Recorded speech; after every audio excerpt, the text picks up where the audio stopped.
is gonna ruin them. And that's the main reason why when I have kids one day, I am not letting them on social media. Like, that's a big, like, no way, girl, bye.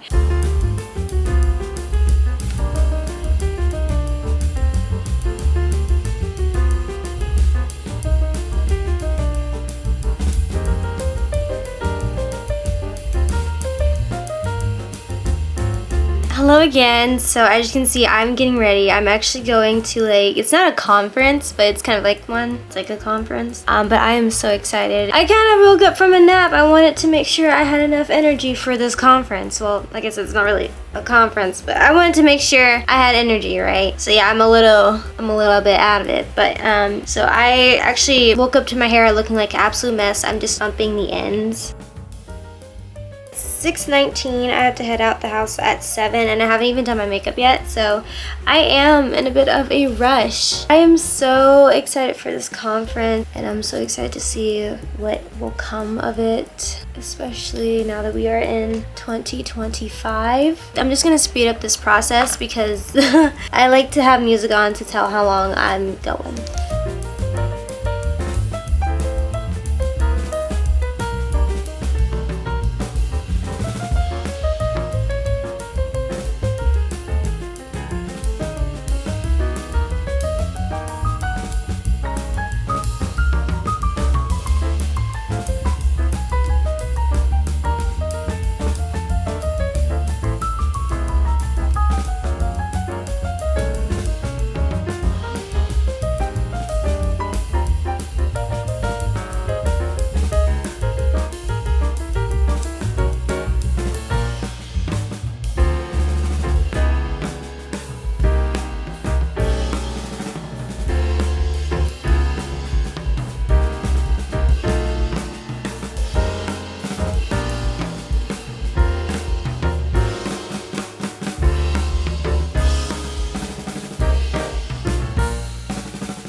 Okay, so I gotta go. I gotta put on my shoes, but this is what I look like.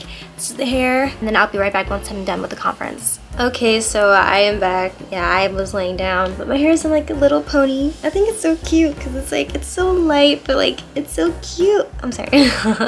So tomorrow I'm going to church and I really don't want to put any more heat on my hair. So I am doing sock curls. I like the results of sock curls. However, they don't last very long. It doesn't look nearly as good as when I first took it out. So, but that's gonna have to be a risk that I'm gonna have to take because I am not putting any more heat on my hair. I noticed, like, I feel like my curls aren't really taking anymore when I like put the heat on my hair. Either that or they just get like frizzy later on. So we're gonna stop that right now. But I do want to show you guys how I do it. It's very simple and I sleep in these. So as you can see, I just parted my hair. Once you get done combing your hair, I'm using these two socks. I have not used these socks. I got these years ago. Like, when I say years ago, I mean years ago, like when I was a teenager years ago. Now that I think about it, it wasn't that long ago. But like when I got these shorts, like I was like, it was years ago. It was long ago, like 15 long ago.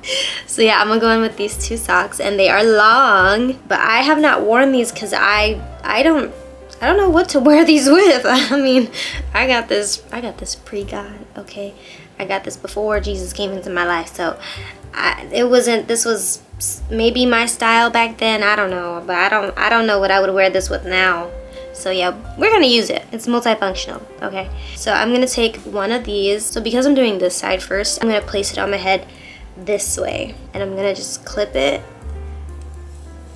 like that. You wanna try to like get this like as uniform as you can on both sides. Like if you go this way, your curl's gonna be a lot more lower, but if you go higher, the curl will be, of course, more of like a higher curl. I'm taking it and I'm just gonna wrap it around. Then I'm gonna grab my other hair, kind of like almost as if you're grabbing hair for a braid, and we're going to merge the first hair with the hair that you're grabbing, and we're gonna wrap that around again, and I'm just gonna do that around my whole head. So you're merging your existing previously pulled parts, sections, with the hair. Let's not complicate this. You can see what I'm doing, okay? And I'm gonna do more tighter curls, so I'm just gonna make sure I get it as close to the side as possible.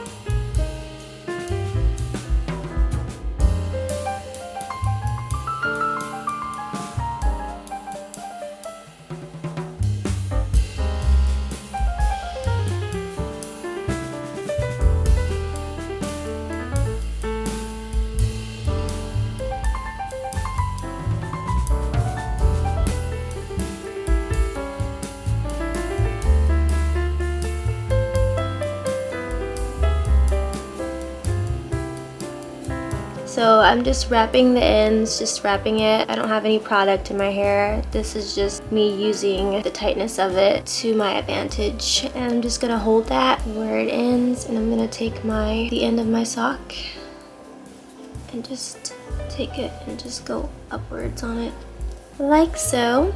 And I just let go. Really easy. And I feel like this works best if you make your sections like small, medium. You can do whatever you want, but if you try to do it my way, then, you know, I said I would be back yesterday. However, plans changed solely because I did not think that it would last until like 12 o'clock. Yeah, I did end up going to get something to eat with my mom. It was so good. It was either that it was so good or I was just so hungry. It was one of those. I had a really good time Friday night, and yeah, the worship was good. It was really like prophetic flow, and it was just really the prophets giving a word for 2025. Okay, so yeah, that's how I do my sock curls. And we're gonna place this on the side. It looks really funky, but listen, a lot of things look funky, but it works. It works. And I don't have to put any heat on my hair, and I know it's gonna come out really good. Yeah, I have to get up super early tomorrow. Well, early for me. Yeah, I have to go to church tomorrow. I will say though, like my sleep schedule has been like just so off recently. Like it's been so off. I want to be one of the ones who gets up early. Like I'm talking like 7 o'clock, 6 o'clock early. That's what my heart desire is to like do, so that I can be a Proverbs 31 woman.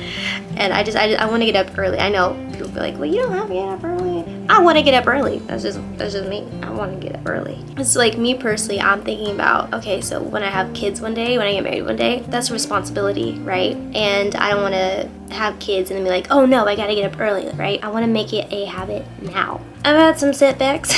Like when I tell you my sleeping schedule has been so off, it's been so off. And it's interesting to try to get it back on track, you know, but I'll be fine. So yeah, I do have to go to sleep though. I could tell you what time it is right now, but I'm not gonna do that. Yeah, I'll see you tomorrow. Okay, so I am back. I want to be done with my makeup by 10:20, if that's even possible, but I think I can do it, especially since my makeup these days is a lot more simpler. No, I'm running out of foundation. The worst time, absolute worst time, like ever.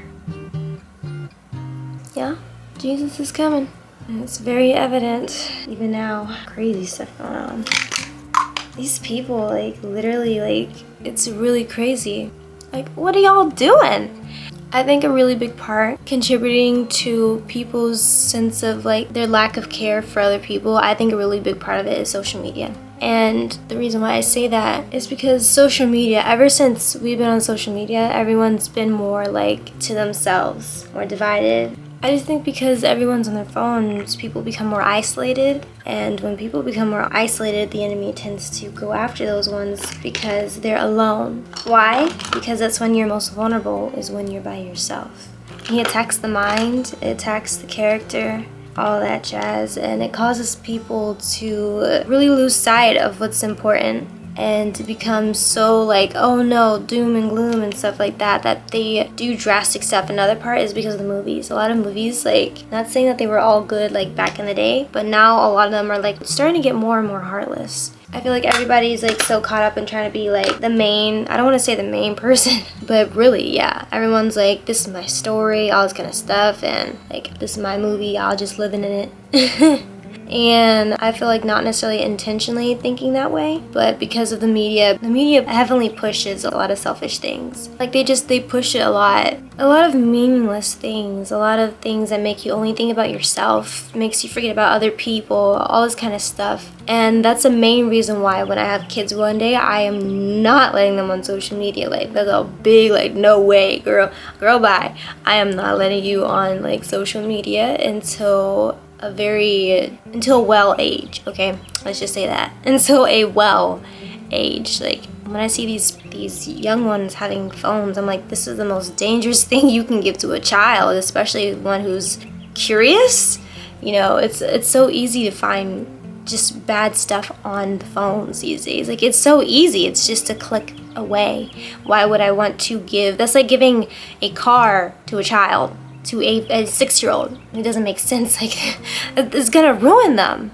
And it disturbs me when I see parents just do that. I think the conflict is when people think that this is like, oh, I'm just gonna bless my kids and all this kind of stuff. I want to be a good mom, you know, what's the big deal? The conflict is between the people thinking that they're doing a good deed by blessing their kids and not like spoiling their kids and stuff like that, thinking, oh yeah, well, I can do this for my kid. And you know, I think it's great that you're able to provide for your child, and it's good that you reward them, you know. But I think the issue comes when you start to forget that your child is a child, that you start giving them things prematurely that ruins and destroys their life, that ruins their innocence. Like, kids are very impressionable. So I just don't like it when I see like families playing these Sexy Red, them type of artists around your kids. I'm like, why are you letting your kids listen to this music?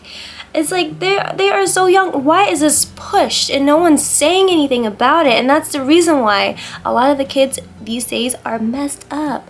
It's a big reason, and no one is addressing the elephant in the room because nobody wants to be canceled. Nobody wants to be the outsider. They don't want to be the odd ones out, right? And it's really frustrating because you're seeing how all of this is taking place, why this is happening, why all these kids are shooting up these schools. It's because you're letting them get things prematurely and they're keeping things from you. It's true. They're keeping a lot of stuff from you, right? I feel like the average kid these days knows about, you know, the P word. And that's sad. That is so sad. I'm looking at the girls these days. I'm like, why are you letting your 10-year-old dress up in a short dress? I'm like, that is not normal. It's not normal at all. And you keep normalizing it. And it's so frustrating because I'm like, what? It's like, y'all need to remember that these are children and children have a place. There is an adult phase and then there is a child phase. Of course, there's that in-between phase as well, but these are children. And y'all are giving children adult things prematurely. And that's what's messing you up. Straight up. That's what's messing y'all up. Is giving these kids things prematurely, thinking, oh, I can trust them. Yeah, you can. That doesn't mean I'm gonna give you something that can potentially destroy your life, because like I said, kids are very impressionable. Even like the movies these days, like I feel like they've been changing rated R stuff to PG-13. Like that's not, that I would not let my 13-year-old watch some of the stuff that they call PG-13 these days, because that ain't it. That ain't it. And of course people would be like, oh, you're a helicopter or helicopter parent. All this stuff, and you this and this and that. Girl, bye. Girl, bye. And I say that because we were all children, right? Like, some of us must have forgot how we were when we were children, because I know for me, I was off the chain. And I couldn't even get away with a lot of stuff. I know what's best for the child's mind to preserve their innocence. We're in 2025 as of recently, right? There is so much technology that I have seen where there is a device that allows you to communicate like a cell phone but not act as a cell phone. So it's not impossible. It's just caring enough to do your research and caring enough to remember that your kids are curious, and to also remember that your kids mimic you. They watch every single thing that you do because they look up to you. So they are very impressionable. They're new to this earth and they're new to certain things that's going on in the earth. And what they see you do, 9 times out of 10, they're gonna do it. You obviously play a big role in your child's life, obviously. And they look up to you, so they mimic you. But some people don't realize that. Like, when I see people like cussing people out in front of their kids, I'm like, What you think your child be saying when they at school? And then you hear these stories about kids saying all this crazy stuff at school. But you don't understand. Your child is mimicking what you're doing. And they think it's okay because you do it. You are the exact prime example of what they're trying to become because they look so highly of you. Some people just be so much in their self that they don't realize that what they do affects other people and not just them. There are other people on this planet. So that's one thing for me. My kids will not be on social media. They gonna be the ones that's different, okay? They will not be on social media. And another thing too, I want to raise my child with manners. I'm tired of like seeing these kids run around. Like, don't take that the wrong way. Like, I love to see kids have fun and to enjoy their childhood. But when I say run around, I mean like out of order kind of run around. But I want to install manners into my children, because I know I'm gonna have more than one. What happened to yes ma'am? My mom always raised me growing up. She was like, Sydney, don't call them by their first name, call them my ma'am. What happened to when someone does something nice for you saying thank you? What happened to that? Because I be like seeing people, like you give somebody something and they just take it. And I'm like, when someone does something nice for you, you thank them for that because they didn't have to do it. I realize one of the most influential parts of social media isn't necessarily the videos. The videos are addictive, but I feel like that's not really the most influential parts of it. It is influential, definitely, don't get me wrong, but I feel like the main influential part, the main part is the comments. And I say that because comments allow you to see other people's perspective of mind and see what other people agree upon, and it exposes the minorities, and people attack minority thinking. You are witnessing all that while scrolling on the comments about what society likes, and because the likes look so many compared to the minority likes, that it starts to become like everyone thinks this kind of way. And another part too, why I think social media is very dangerous for teenagers, is because I know, I lived it, okay? I lived in this life with social media as a teenager, and I know the effects that it has on the kids. Like, I've seen them. They be saying some crazy stuff, right? Crazy stuff. I'd be like, do y'all parents know you saying that? Of course not, because no one's paying attention. Another big part of it is I notice a lot of times on social media, especially like TikTok in general, which I just want to say this, I hate being on TikTok.